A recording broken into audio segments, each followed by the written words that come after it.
आ जा। अभी तक क्या पढ़ा था हमने? सेंटर ऑफ मास स्टार्ट कर दिया। सेंटर ऑफ मास, क्या क्लियर है बात? सेंटर ऑफ मास समझ गए? ऐसा पॉइंट जहां हम मानेंगे कि सारा मास वहीं पे कॉन्सेंट्रेटेड है। क्लियर? क्वेश्चन किए थे, ट्रायंगल वाला क्वेश्चन किया था, टू पार्टिकल सिस्टम किया था। For one particle system formula क्या? m1 plus m1 r1 plus m2 r2 so on to m2 r2 plus so on to mn rn divide by m1 plus m2 plus m3। क्या x में भी हो सकता है, y में भी हो सकता है, और इसमें कोई शक की बात है? ठीक है, बहुत ठीक है सर। अच्छा, टू पार्टिकल सिस्टम भी किया था। मान ले एक मास यहाँ पे है और एक मास ये बोला m1 और ये बोला, दूरी इनके बीच में हाँ, तो सबसे पहले क्या ओरिजिन लेते थे? तो मान ले इसको ओरिजिन लिया, क्या लिया? तो ये क्या हो जाएगा? r का 0। उसके बाद क्या करते थे हम? पहले ओरिजिन लो, फिर कोऑर्डिनेट लिखो। क्या लिखो? फिर फॉर्मूला लगा दो। कौन सा है? देखो पता, y में तो इसका होगा, तो क्या लिखेंगे? xcm is equal to m1 into 0, क्या 0 प्लस क्या आ जाता है? m2 r divide by m1 plus, इसमें कोई शक की बात है? अरे हाँ ना तो बोल। पर ये क्या, मान ले सेंटर ऑफ मास कहीं यहीं पे है, तो ये अगर r1 है तो ये क्या बेटा? तो ये क्या निकाला मैंने, r1 या r2? क्या निकाला है? r1 क्या निकाला? क्योंकि ओरिजिन का ये लिया है, तो यानी ये लिखेंगे r1c। क्या क्लियर है बात? सीधे लिख सकते हैं r1। क्या लिख सकते हैं? जब r2 लिखेंगे तो क्या लिखेंगे? m2 क्या लिखेंगे? m1 r divide by m1 plus, अरे याद है तुम्हें? कुछ याद ही नहीं है तुम्हें, फील किया? अच्छा, फिर हमने देखा कि सेंटर ऑफ मास कहाँ लाई करता है? सेंटर ऑफ मास वहां लाई करता है जहां पे मास ज्यादा होता है, जहां पे मास, क्योंकि देख ले, मान ले m1 बड़ा m2 से, m1 तो बेटा m1 m2 से, m1 m2 से, तो ये टर्म ये m1 है बेटा, m1 वाली बड़ी होगी, m1 तो ये क्या हो गया? बड़ा। ये बड़ा हो, ये तो r2 ज्यादा होगा, तो r2 तो ज्यादा होगा। देख m1 के पास आया ना सेंटर में। वैसे अगर ये बड़ा होगा तो क्या इसके पास आएगा सेंटर? सिंपल, तेरे को पता है। यानी इस रिलेशन से क्या हम ऐसे बोल सकते हैं? नई चीज सिखा रहा हूं, ध्यान से देखना, लेक्चर बिल्कुल स्टार्ट। हम ऐसे बोल सकते हैं mass inversely proportional to the r। जिसका मास बड़ा होगा उसके पास से सेंटर ऑफ मास की दूरी कम होगी, क्योंकि उसके पास होगा। तो क्या बोल सकते हैं? m into R is equal to constant. Proportionality का साइन हटाया तो क्या कांस्टेंट? तो उसको ऐसे लिख सकते हैं m1 r1 is equal to m2, अरे बोल सकते हैं, नहीं बोल सकते, सिंपल। क्या क्लियर है बात? समझ आई? हाँ ना तो बोल, पक्का? अच्छा, ये तभी तक लगाना जब तक सेंटर ऑफ मास रेस्ट पे। किस पे है? रेस्ट पे। अरे क्या क्लियर है बात? चमका? समझ आई? ये स्टेप मैंने यहीं से निकाला, पर क्या ये बात समझे? मैंने ये सब लिखाया भी था शायद कि सेंटर ऑफ मास वहां होगा जहां पे मास ज्यादा होगा। क्योंकि आज हम क्या करेंगे, सेंटर ऑफ मास को ना, जैसे मान लो दो बॉल पड़े ना यहाँ पे, जैसे मान लो दो बॉल पड़े हैं, सेंटर ऑफ मास इनका मान लो बीच में बराबर, फील कर क्या इसको हटाऊंगा तो क्या इसको भी घुमाना पड़ेगा कहीं? तो बस ऐसे ही करेंगे। तो मान ले मैं क्वेश्चन क्या दूंगा, सुन। मान ले दो ऑब्जेक्ट है यहाँ पे, दो मास पड़े, ठीक है, मान ले बराबर है, क्या है? फील कर, इसको मैंने 2 मीटर घुमाया। क्वेश्चन आएगा इसको कितना मीटर घुमाए कि ये रेस्ट पे ही रहे सेंटर ऑफ मास। तो फील कर, इसको राइट घुमाना है या लेफ्ट? ध्यान से सोच, गधे है क्या तू? ये बीच में ऐसे, इसको यहाँ किया, करना है ना, तो फिर सिंपल है नहीं है? फिर तू क्या इसको यहाँ पे करना है, गधे है क्या? फिर बोलता है सर ऐसे बोलते हैं, सिंपल को, ये कोई कॉमन बात है। अब फिर वो क्वेश्चन बोलेंगे, मान लिया अलग अलग मास, कैसा? मान लिया 2 किलो या 4 किलो, तो सेंटर ऑफ मास किस साइड होगा? हाँ, इस साइड होगा, नहीं होगा? उसने बोला इसको हिलाया 2 मीटर, कितना हिलाया? तो इसको कितना हिलाएं कि सेंटर ऑफ मास रेस्ट पे रहे? कहां रहे? तो इसको भी लाना पड़ेगा, नहीं लाना पड़ेगा? इसको इस साइड लेके तो इसको किस साइड लेना पड़ेगा? देखें क्वेश्चन में, ठीक है। दूसरी बात, मान लें ये 2 और 4, उसने बोला जब इसको 2 मीटर यहां करते हैं तो सेंटर ऑफ मास 5 मीटर यहां हो जाता है, एग्जाम्पल। तो उसको बोला इसको कितना हिलाएं, ऐसे क्वेश्चन करने। क्या क्लियर है? मतलब सेंटर ऑफ मास पहले स्टेशनरी रहेगा, कैसा, और फिर चलने लग जाएगा। फिर क्या समझ आया आज के लेक्चर में क्या पढ़ना है? पक्का बता दू, ये बात याद रखना, ठीक है? अच्छा सर, पहले लेक्चर पढ़ के आए हो ना, तभी मजा आएगा, नहीं तो ऐसे ऊपर ऊपर से जाएंगी चीजें। चल, मैंने ट्रायंगल वाला क्वेश्चन कराया ना आपको, और स्क्वायर वाला भी कराया। अच्छा, क्यूब वाला क्वेश्चन देख ले। कौन सा वाला? मान ले क्यूब है, क्या है? एक क्यूब।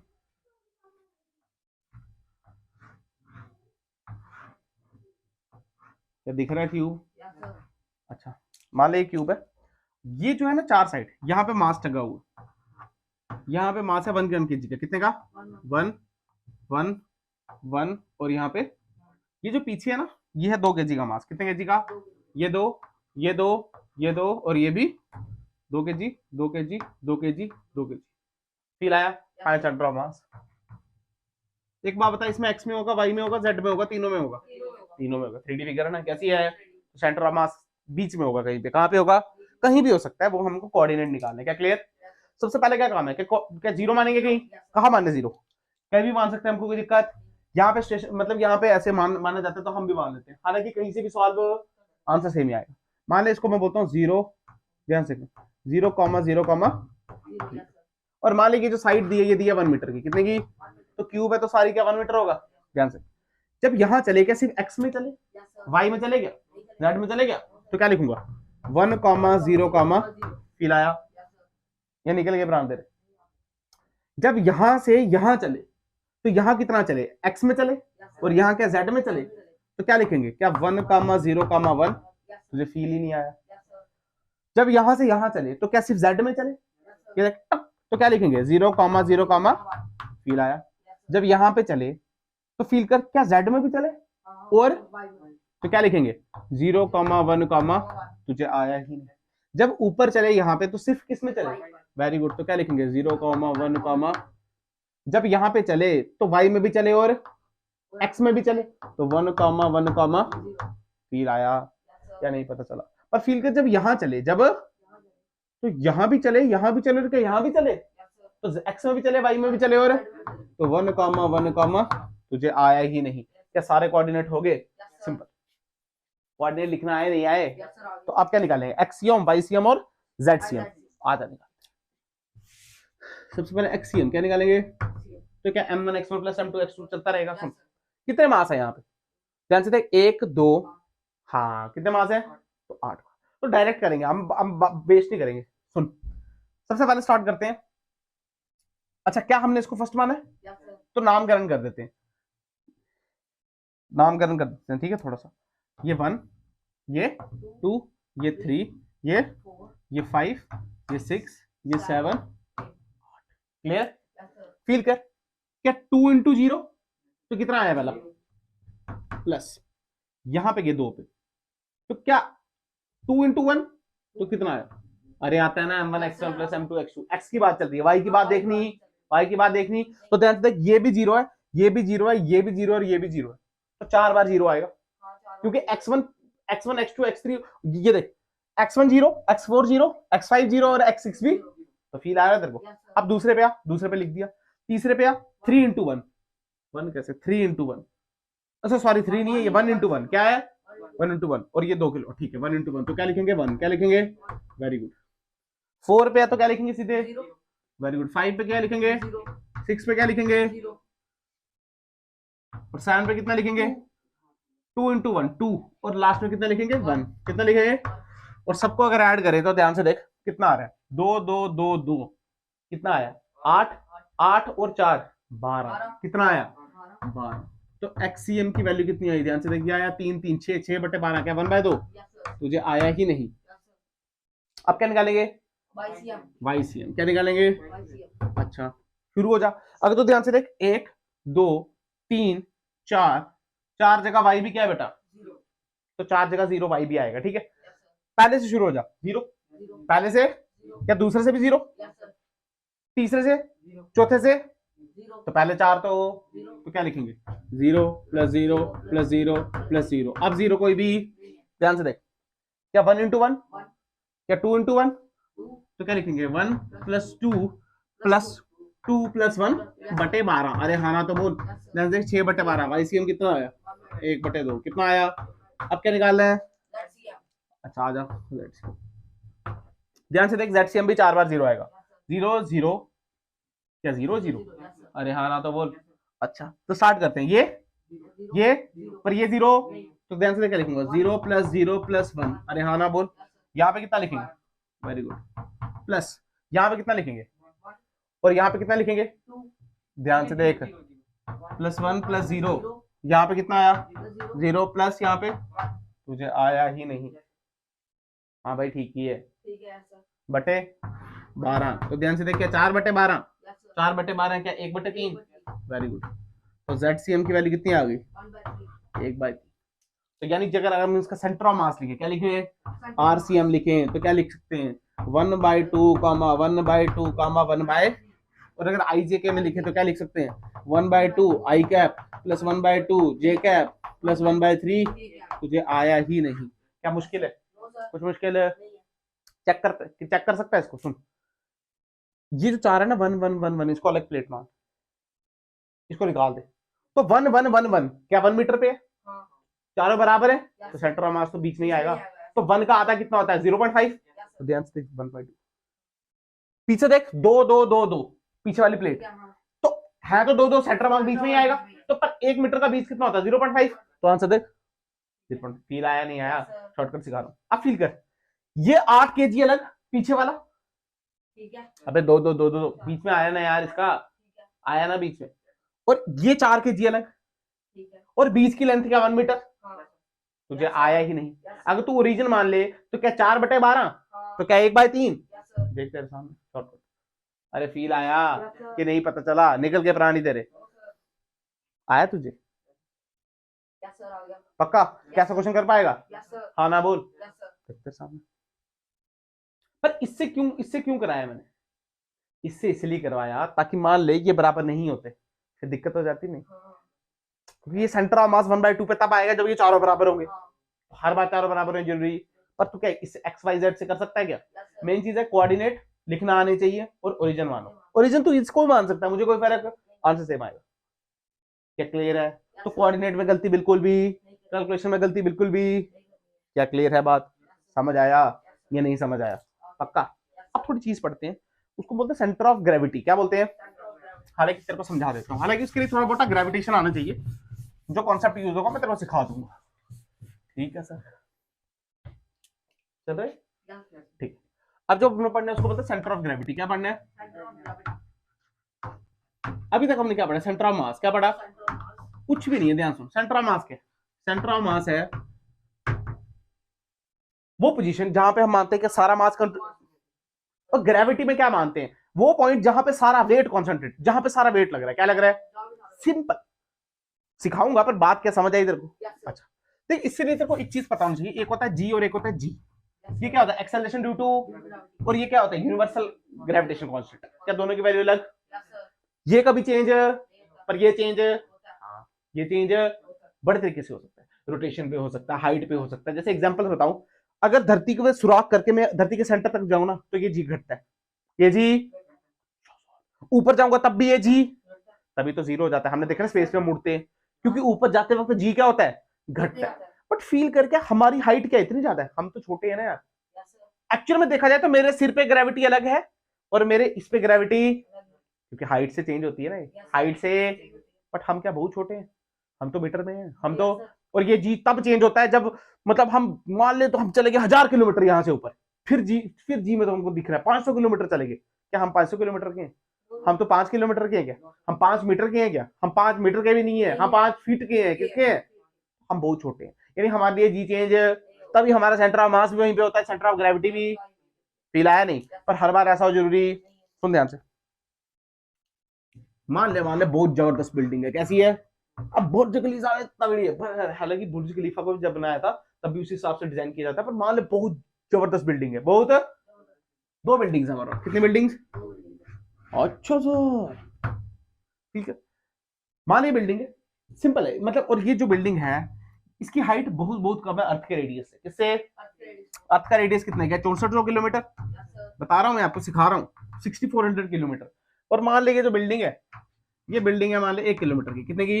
1 किलोमीटर बहुत होता है, बहुत होता है 1 किलोमीटर। 1 किलोमीटर की बिल्डिंग समझता तू? पर चल मान ले 1 किलोमीटर बुर्ज खलीफा से बड़ी है, कोई चक्कर नहीं। बुर्ज खलीफा कितने किलोमीटर का? कितने मीटर का है? जितने का भी है 1 किलोमीटर, हमको क्या लेने, इससे थोड़ी बढ़ रहे हैं। यहाँ पे देख, अब फील कर, इसका सेंटर ऑफ मास का यहाँ पे आएगा। हम माने ये यूनिफॉर्म है। क्या है बेटा? यूनिफॉर्म है, तो सेंटर ऑफ मास कहाँ आएगा? सेंटर पे। कहाँ पे आएगा? मान लीजिए एच हाइट है, कितनी है? तो सेंटर ऑफ मास कितने पे आया? h/2 पे। कितने पे आया? कोई दिक्कत? मास इसका है। अरे हाँ ना तो बोल, दैट्स इट। अब फील कर, क्या यहाँ भी m/2 होगा और यहाँ पे भी? कोई शक की बात? तो ये भी कितना बचा? h/2। कितना बचा? अब ग्रेविटी क्या? वेट। वेट क्या होता है? mg। तो ध्यान से देख, यहाँ पे mg निकालू तो कितना आएगा? m/2 into h/2। क्या? mh/4। और यहाँ भी कितना है mh/। अच्छा, दोनों जगह बराबर आया, तो इसका सेंटर ऑफ ग्रेविटी भी यहाँ पे है। सेंटर ऑफ ग्रेविटी और सेंटर ऑफ मास कोइंसाइड करके क्या कर गया, हमारे लिए भी यही है, फील आया। और मान लीजिए जबरदस्त बिल्डिंग है ये, इतनी जबरदस्त बिल्डिंग है, इतनी कि सेंटर ऑफ मास तो इसका यहीं पे, सेंटर ऑफ मास यूनिफॉर्म है, ये m/2 और ये भी। बट फील कर, यहां जाते जाते g है और यहां से ऊपर g/2 होगी, यानी g आधी होगी। g बहुत हाइट है बेटा, हाइट देख, जैसे जैसे हम ऊपर जाते हैं g घटता है। 9.8 से अब आधा हो गया, 9.8 का आधा कितना होता है 4.9, इतना ही होता है ना, आधा हो गया भाई, बहुत लंबी बिल्डिंग है। तो फील कर, इसका mg निकाल, कितना आएगा mg/4, इधर कितना आएगा mg/2। ये ज्यादा वो ज्यादा, क्या ये ज्यादा, क्या ये ज्यादा, तो इसका सेंटर ऑफ वेट कहीं यहाँ पे, मतलब सेंटर ऑफ ग्रेविटी कहीं यहाँ है, यानी इसका वेट यहाँ पे एक्ट करेगा नीचे की तरफ। क्या फील आया तेरे को, समझ आया नहीं, हाँ ना बोल, ये दूसरी एग्जांपल नहीं है, समझ आ गया, बस फिर नहीं लूंगा दूसरी। क्या फील आया तेरे को, centre of gravity centre of mass हमारे लिए क्या करेंगे, कोइंसाइड, क्या करेंगे, पर जब ग्रेविटेशन पढ़ेंगे तो क्या पता कोइंसाइड ना करे, क्योंकि ग्रेविटेशन मैंने आपको बताया, मैं 12वीं में पढ़ाऊंगा आपको इलेक्ट्रोस्टैटिक्स के बाद, उधर ही पढ़ाया जाता है ग्रेविटेशन।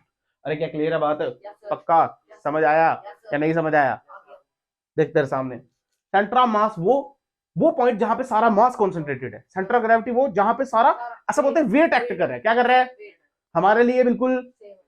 बट एक्चुअल में देखा जाए तो यहाँ पे जी ज्यादा है और मेरे सर पे जी थोड़ी कम है, थोड़ी, पर हम इतनी कम है कि हम नेग्लिजिबल, मतलब बोलते हैं बराबर ही है। कैसी है, हम अगर 1 किलोमीटर की हाइट तक बराबर मान रहे हैं तो हम क्या चीज है, पर यहाँ पे ऐसा क्या फील किया, क्या नीचे की तरफ है, तो इसका सेंटर ऑफ जो ग्रेविटी है वो थोड़ा नीचे शिफ्ट हो जाएगा।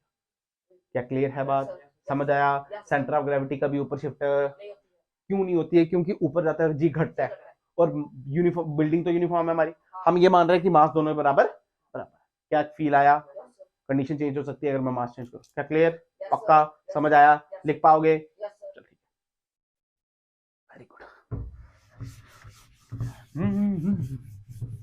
चलिए यहाँ पे देखें, यहाँ पे देखें, हमने देखा अभी, हमने मैंने आपको स्टार्टिंग में क्या बताया, स्टार्टिंग में बताया कि m inversely proportional to the r, तो क्या m1 r1 is equal to, याद रखना, और ये कब लगता है, ये तभी लगता है जब सेंटर ऑफ मास किस में होता है, रेस्ट पे होता है। किस पे होता है, रेस्ट पे होता है। पर इसका दो मीनिंग है, ध्यान से समझना, ऐसे नहीं बोला, कंफ्यूज नहीं हो जाना। क्वेश्चन देख, क्वेश्चन देख, क्वेश्चन देख, मान ले एक मास है ये कितना, और ये दूसरा मास है, कोई शक की बात है। अच्छा सर बहुत खूब, बहुत मजा आया। मान ले 2 किलो का, कितने किलो का, ये 4 किलो का, ये मान ले दूरी r, दूरी सेंटर ऑफ मास किस साइड होगा, 4 किलो 2 किलो, हाँ बिल्कुल सत्य बात, कोई शक की बात नहीं। मान ले यहाँ से r1 दूरी और यहाँ से, बिल्कुल सत्य बात है, ये है c, ये क्या है बेटा, सोच सोच, मैं 4 किलो को खिसका दूंगी, 2 किलो को खिसका दूं, मैं 2 किलो का 8 मीटर ले आया, कितना ले आया 8 मीटर पीछे ले आया, सेंटर ऑफ मास खिसकना चाहेगा नहीं खिसक, बिल्कुल। तो 4 किलो को किस साइड ले जाएंगे, पीछे या आगे, लॉजिक से बोल, सेंटर ऑफ मास रेस्ट पे रहे। क्वेश्चन क्या है,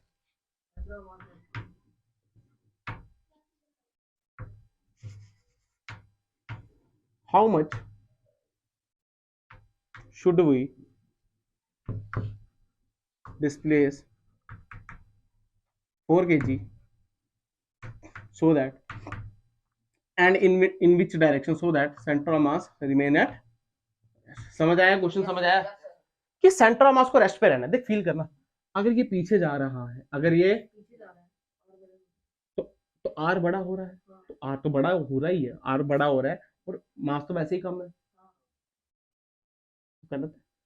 तो सेंटर ऑफ मास खिसकना चाहेगा, हाँ वो तो खिसकना चाहेगा, वो बोलेगा यार थोड़ा सा मैं उस साइड जा रहा हूँ, बोलना चाहेगा नहीं बोले, पर फील कर हमने उसको खिसकने नहीं देना उस साइड, रुक इधर, तो इसको इधर ले आएंगे पीछे ले जाएंगे, सबको कॉमन सेंस है, इसको इधर, क्योंकि इसको इधर ले जाएंगे फिर ये फिर और खिसकेगा, कॉमन सेंस है इसमें, कोई ऐसा लॉजिक वाली बात तो है नहीं, लॉजिक वाली बात ही है सारी, कॉमन सेंस भी है। तो ध्यान से इसको क्या यहाँ खिसकाना पड़ेगा, इसको यहाँ ले आए, मान ले एक्स दूरी, क्या ये बात समझ आई है। मैं 2 ही क्वेश्चन कराने हैं ऐसे, मैं पहले बता रहा हूँ, एक में सेंटर ऑफ मास चलेगा और एक में सेंटर ऑफ मास है, सिंपल 2 ही क्वेश्चन कराऊंगा ऐसे, पर तेरे को ये बात फील आनी चाहिए। देख अगर ये यहाँ पे था तो सेंटर ऑफ मास यहाँ था, अब तो खुद फील करना, अगर ये पास आता तो सेंटर ऑफ मास यहाँ आता, अरे आता नहीं आता, चेंज करता।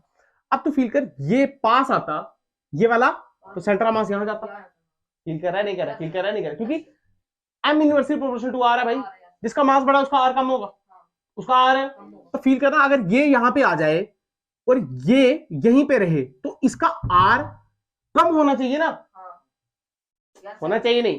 तो ये क्या यहाँ पे शिफ्ट करेगा? तो करेगा ना, वही तो सीख रहे हैं। बट फिर तूने इसको उठा के यहाँ ले गया, तूने इसको उठा के, तो सेंटर ऑफ मास अगर यहीं पे रहता तो फिर सेंटर ऑफ मास यहाँ पे कैसे होता? सेंटर ऑफ मास कहाँ आएगा? पीछे। कहाँ आएगा? पर हमने इसको पीछे आने, तो इसको क्या पीछे ले जाए? सिंपल। फील आया? तो ध्यान से देख क्या लिखेंगे। क्या हमको पता है M1 R1 equal to M2 R2? क्या सेंटर ऑफ मास रेस्ट पे है? तो लगा सकते हैं, लगाएंगे। तो ध्यान से देख कैसे है। क्या M1 R1 is equal to initial position, कैसी? ध्यान से देख, इनिशियल पोजीशन में 2 किलो यहाँ, 4 किलो यहाँ, सेंटर ऑफ मास यहाँ से R1 दूरी और यहाँ से, तो क्या लिखेंगे? 2 into R1 is equal to 4 into, ध्यान से देख R1 की वैल्यू 2R2। इक्वेशन समझ आई? पक्का? दूसरा देख, लास्ट बात देख, क्या M1 R1 is equal to M2 R2? Final position, कौन सी पोजीशन? क्या 2 किलो को यहाँ ले आया? अब 2 किलो से सेंटर ऑफ मास तो मूव किया नहीं है, तो ध्यान से देख 2 इंटू सेंटर ऑफ मास कितनी दूर है यहाँ से? 8 मीटर प्लस R1, क्या 8 plus R1 is equal to M2 की वैल्यू कितनी है? 4 kg। पर इसको क्या यहाँ ले आए हैं, तो यहाँ से कितनी दूरी है? x plus R2। हमको निकालना क्या है? x कि कितना डिस्प्लेस करें और लेफ्ट और राइट करें। अरे हाँ ना तो बोल। तो ध्यान से देख R1 की वैल्यू क्या पुट कर सकता हूँ मैं? 2R2। तो ध्यान से देख क्या आया? 16 plus 4R2 is equal to, ये क्या है? तो 4x प्लस 4R2, तो 4R2 तो x की वैल्यू कितनी आई? 4 मीटर। तुझे आया ही नहीं, यानी x को 4 मीटर शिफ्ट करें और राइट साइड में शिफ्ट करें। क्या समझ आया? पक्का? या प्राण निकल गए?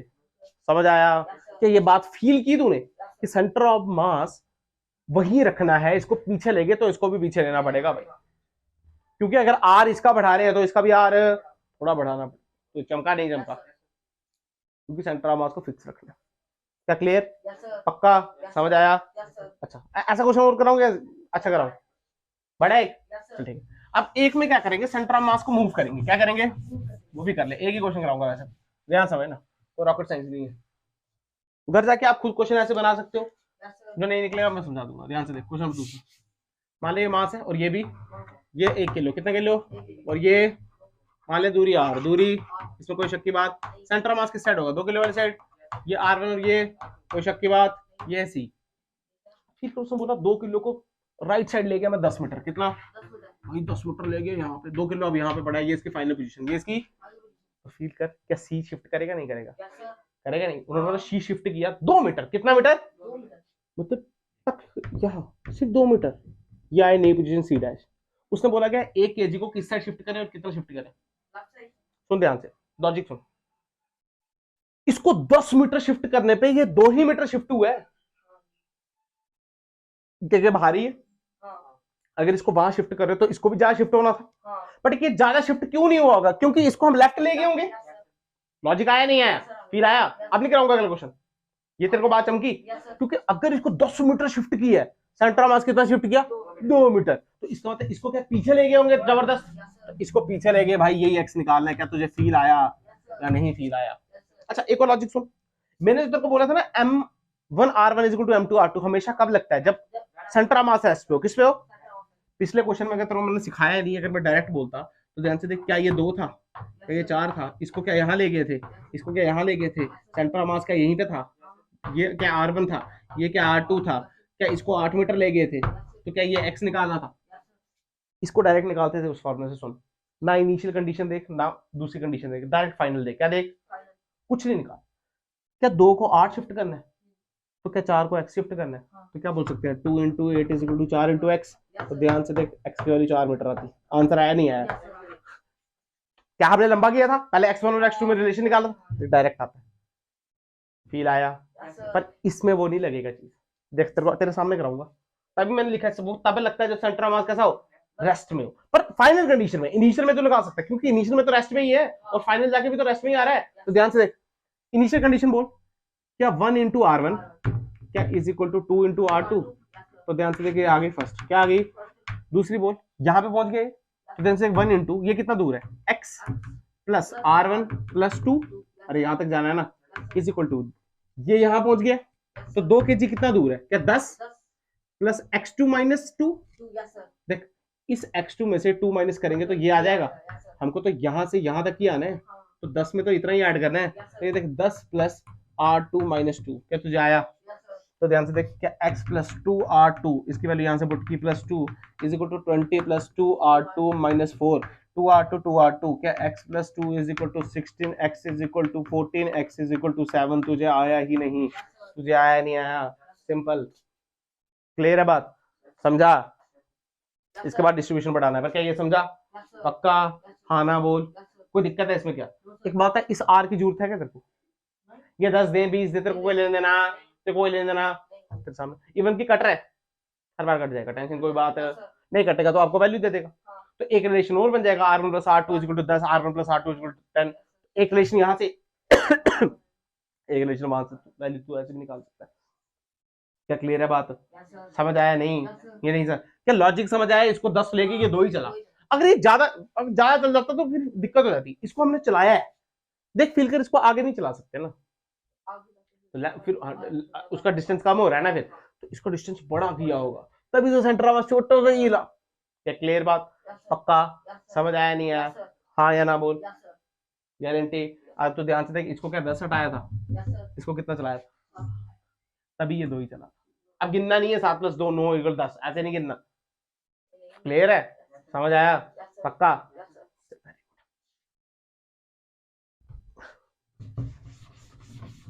Centre of mass of distributed system, कैसा? डिस्ट्रीब्यूटेड सिस्टम या कॉन्टिन्यूस सिस्टम। जैसे मान ले, एग्जांपल समझाता हूं आपको। अभी तक क्या पढ़ रहे थे? क्या मास पढ़ रहे थे? Single single part. और मान ले रॉड, क्या बेटा उसमें तो मास सिंगल होता है या डिस्ट्रीब्यूट होता है? फिर कैसे पढ़ेंगे? तो तीन तरीके से पढ़ेंगे। कितने से? अब इंटीग्रेशन तगड़ी आने वाली है, ध्यान सुनना। पहले हम बात करेंगे लेंथ की, किसकी बात करेंगे? दूसरे में बात करेंगे एरिया की, किसकी बात करेंगे? इसमें बात करेंगे वॉल्यूम की। क्या बात करेंगे? यदि मास अगर लेंथ पे हो, मास अगर, तो ये वाला पढ़ेंगे। मास अगर एरिया पे हो, तो मास अगर वॉल्यूम में हो, तो ध्यान से, वॉल्यूम में क्या आएगा? Solid sphere. क्या आएगा? फिर आया तेरे को एग्जांपल दे रहा हूं, क्या आएगा बेटा? पर मान ले अगर हॉलो स्फीयर है तो अंदर मास थोड़ी है, तो बाहर है। तो बाहर मतलब क्या? एरिया पे है, तो वो किस में आएगा? इसमें। फिर आया या नहीं समझ आया? मान ले डिस्क है, क्या है बेटा? किस में आएगी बता? इसमें। इसमें डिस्क है, उसका वॉल्यूम थोड़ी है। अरे हाँ ना बोल।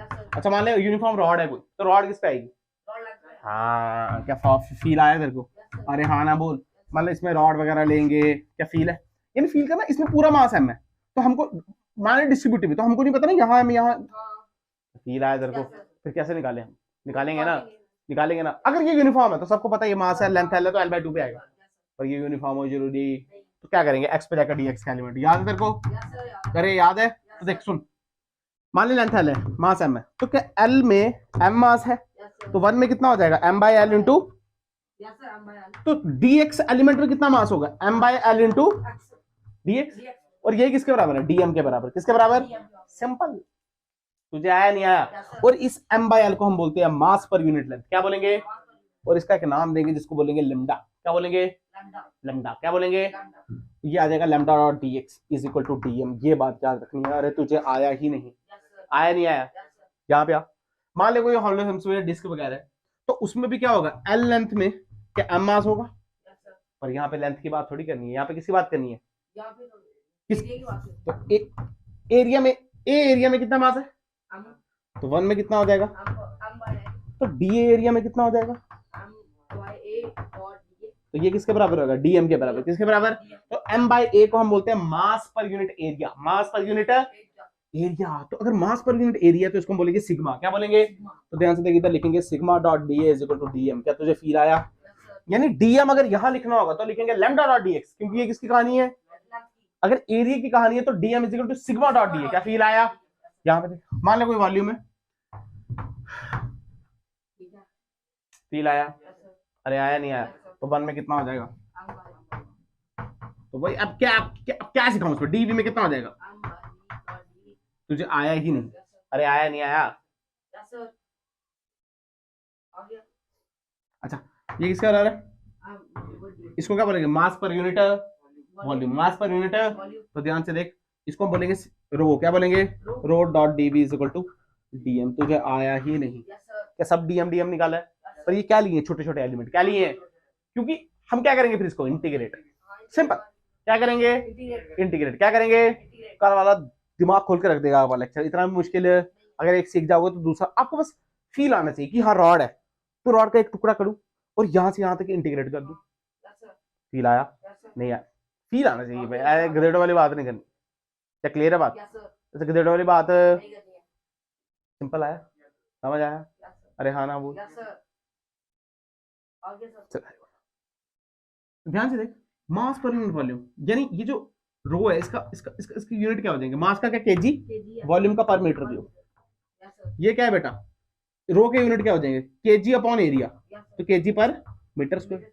इसके तू बताएगा मास पर यूनिट लेंथ क्या हो जाएगा, केजी पर, सिंपल। आया नहीं आया? ये तेरे को याद होना चाहिए टिप्स पे, तभी जाके कल का लेक्चर समझ आएगा, नहीं तो कल का समझ नहीं आएगा। क्या ये बात क्लियर है? क्या तुझे समझ आया? हाँ या ना बोल, पक्का, गारंटी, कोई दिक्कत तो नहीं है?